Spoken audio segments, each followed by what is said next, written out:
नमस्कार. आज आपण काळ्या मसाल्यातील शेवग्याच्या शेंगा बनवणार आहोत. चला तर रेसिपीला सुरुवात करू. शेवग्याच्या शेंगा स्वच्छ धुवून घ्यायच्यात आणि व्हिडिओमध्ये दाखवल्याप्रमाणे कट करून घ्यायच्यात. कुकरमध्ये पाणी, शेंगा आणि मीठ टाकायचे. आता एक शिट्टी व्हायच्या आधी गॅस बंद करायचा आहे. आता वाटण्यासाठी भाजलेला कांदा, लसूण, आलं, खोबरं आणि फुटाणे घ्यायचेत.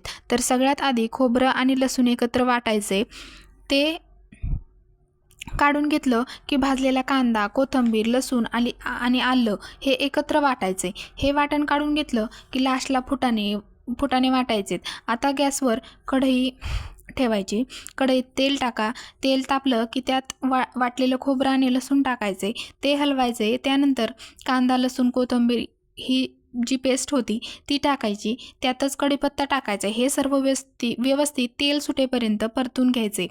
तेल सुटायला लागलं की मसाले टाकायचे, जसे की हळद, घरचा मसाला, धन पावडर, कांदा लसूण मसाला आणि सर्व मसाले एकत्र एकजीव करून घ्यायचे.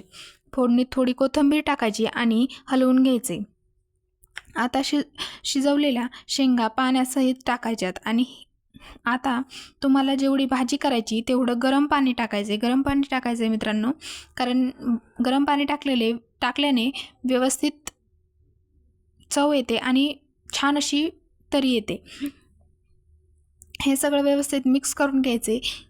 भाजीला उकळी आली की फुटाण्याची पेस्ट पाण्यात मिक्स करून टाकायची आहे, नाहीतर ते गाठ तयार होती मित्रांनो. चवीनुसार मीठ घालायचे आणि लो फ्लेमवर 10 मिनिटं भाजी उकळून द्यायची.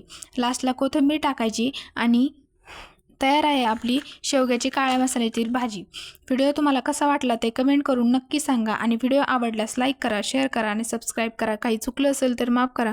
लवकरच भेटू पुढच्या नवीन व्हिडिओमध्ये. तोपर्यंत थँक्यू.